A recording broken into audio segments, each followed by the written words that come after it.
तो हेलो दोस्तों, उम्मीद है आप लोग अच्छे होंगे। और आज हम बात करेंगे IBPS SOIT के फाइनल कट ऑफ के बारे में, क्योंकि मैंने भी एग्ज़ाम दिया मेंस का। और काफ़ी बच्चे परेशान हैं कि मेंस का कट ऑफ हाई गया है पिछले सारे ईयर्स के मुताबिक देखा जाए तो कितना एक्सपेक्टेड कट ऑफ हो सकता है और कितना हम अपने आप को सेफ महसूस करें अगर हमारा मार्क्स कितना है। तो आइए कुछ फिगर्स पे नज़र डालते हैं। मैंने कुछ फैक्ट्स भी चेक किए हैं। और तो अगर यहाँ पे आपको स्क्रीन यहाँ पे आपको दिखेगा जो प्रीवियस कटअप्स हैं उसके मैं, और ये एक मैं PDF बना के अपने वीडियो के डिस्क्रिप्शन में भी डाल दूंगा। तो जैसा कि आप लोग 2025 की बात करें, जो 2024-25 में जो हमारा एग्ज़ाम हुआ है IBPS SOIT का, मैं पर्टिकुलर IT की बात कर रहा हूँ यहाँ पे। तो इस बार अनरिजर्व का कटअप गया है 16.5 मार्क्स, और EWS 14.75 और OBC 15.5 और ST का 10.25 और SC का 13 मार्क्स, जो कि सबसे हाईएस्ट है अभी तक का। और ऐसा ही अगर हम लोग पिछला देखें 2023 था, यानी कि 23-24, उसमें जो कट ऑफ थे वो अनरिजर्व के लिए 14.75 था। मेंस का मैं बात कर रहा हूँ दोस्तों, SOIT के लिए। और EWS का 14, OBC का 13.5 और ST का 7.75 और SC का 9.5।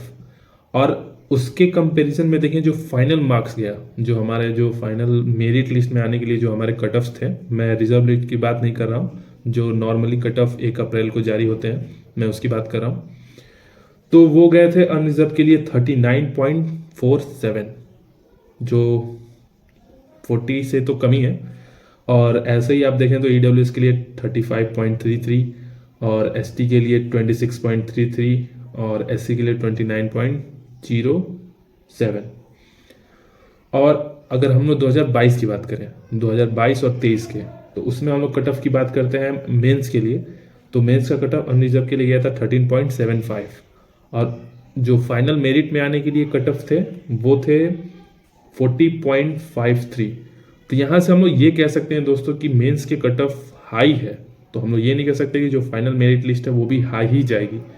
मतलब ऐसा कुछ फिक्स नहीं है, लेकिन अगर हम लोग पिछले जो भी रिजल्ट्स आए हैं अगर उसका कंपैरिजन करें तो देख सकते हैं कि कुछ ज़्यादा अंतर नहीं रहता है।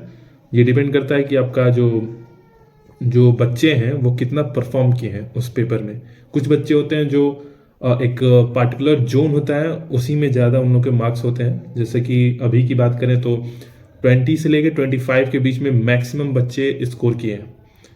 जो भी मतलब मैं अभी कई लोगों से मैं भी बात किया हूँ, तो 20 से लेकर 25 के बीच में अधिकतर लोगों के स्कोर हैं। तो ये तो फाइनल कट ऑफ डिसाइड नहीं करेगा दोस्तों, लेकिन जो हमारा इंटरव्यू मार्क्स है, जब इसमें हम लोग जोड़ते हैं तो वो बहुत ही इंपॉर्टेंट रोल प्ले करता है, क्योंकि डेंसिटी बच्चों की यहाँ पे ज़्यादा है। तो वही मैं कह रहा था कि जो प्रीलिम्स का कट ऑफ है हमारा काफ़ी कम गया है इस बार, और उसके जाने के वजह से जो पार्टिकुलर बच्चे होते हैं जो IT फील्ड के होते हैं, जिन्हें रीजनिंग, मैथ और इंग्लिश उतना कुछ खास प्रैक्टिस नहीं रहता है, वो लोग भी इस एग्ज़ाम में बैठे हैं। उस वजह से हमारा मेंस का कट ऑफ ऊपर गया। तो बात करते हैं इंटरव्यू में भी वो अच्छा परफॉर्म करेंगे, ये जाहिर सी बात है, क्योंकि वो बैंकिंग फील्ड से नहीं है, वो IT फील्ड से हैं। लेकिन अलग अलग सेंटर्स पे देखा जाए तो कुछ सेंटर्स हैं जो पार्टिकुलरली, मैं सेंटर्स के नाम तो नहीं लूँगा, लेकिन कुछ सेंटर ऐसे हैं जो बस बैंकिंग ही पूछे जा रहे थे, बैंकिंग ही, उन्हें IT फील्ड से मतलब ही नहीं था। और कुछ सेंटर्स थे जो पार्टिकुलरली दोनों मिक्स कर रहे थे, मतलब IT टेक्निकल क्वेश्चन भी पूछ रहे थे और आपके बैंकिंग के भी क्वेश्चन पूछ रहे थे। तो अब फाइनली बात करते हैं कि कट ऑफ कितना जा सकता है दोस्तों। मैंने काफ़ी लोगों से बात किया, और प्रीवियस टेंस को देखते हुए और इसको भी ध्यान रखते हुए कि वैकेंसी भी 724 है अप्रॉक्स, मैं अभी याद तो नहीं है, लेकिन इतनी वैकेंसी है 724 अभी करेंट में वैकेंसी RTI जो मिली है उसके हिसाब से। उस पर मैं वीडियो भी बना चुका हूँ, आप देख सकते हैं हमारे यूट्यूब चैनल पर। तो मैं अब बात करता हूँ कि फाइनल कट ऑफ कितना जा सकता है दोस्तों। तो फाइनल कट ऑफ की बात करें तो जनरल का मैं बताता हूँ कि 39 से लेके 43 या 42 कह लेते हैं, सेव के लिए कह देते हैं 42 कट ऑफ रहेगा जनरल का, और ओबीसी का 37 से 40, एससी का 33 से 36 और एसटी का 28 से 31।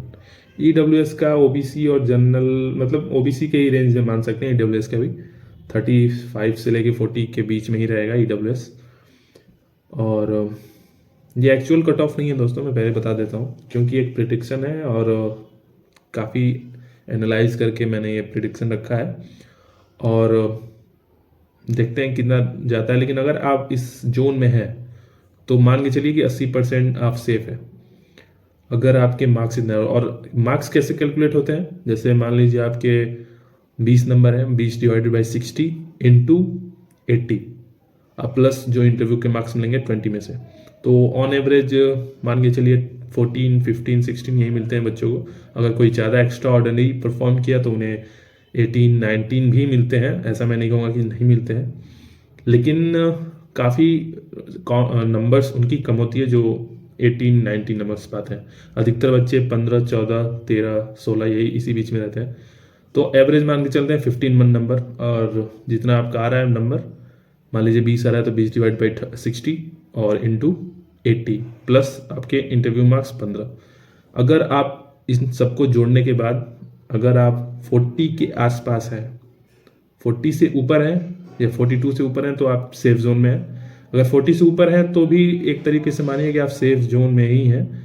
लेकिन अगर आप 40 से नीचे हैं दोस्तों तो चांस ये नहीं कह सकते कि एकदम ना बराबर है, लेकिन थोड़े चांस कम है, क्योंकि इस बार बच्चे काफ़ी बैठे हुए हैं इस एग्ज़ाम में प्रीलिम्स के मार्क्स नीचे होने से, और मेंस के कट ऑफ के बारे में आपको पता ही है वो ऊपर ले गए। तो उम्मीद करते हैं दोस्तों, देखते हैं रिजल्ट कब आता है। मोस्ट प्रोबेबली 1 अप्रैल को पता चली जाएगा किसका हुआ किसका नहीं हुआ रिजल्ट, कट ऑफ। और इंटरव्यू के मार्क्स तो अभी नहीं पता चलेंगे, लेकिन अभी हमारे मेंस के मार्क्स हो सकता है कि 16 या 18 को रिलीज़ हो IBPS की तरफ से, जो भी इंटरव्यू दिए हैं बच्चे। तो उम्मीद करते हैं आपको ये वीडियो अच्छा लगा हो। अगर ये वीडियो अच्छा लगा दोस्तों तो लाइक करें, सब्सक्राइब करें हमारे ये यूट्यूब चैनल को। अभी ये यूट्यूब चैनल नया है, आपका सपोर्ट की ज़रूरत है। तो धन्यवाद दोस्तों, उम्मीद करते हैं आप लोग अच्छे होंगे, आपका परिवार भी अच्छा होगा और स्वस्थ रहे, मस्त रहे। धन्यवाद।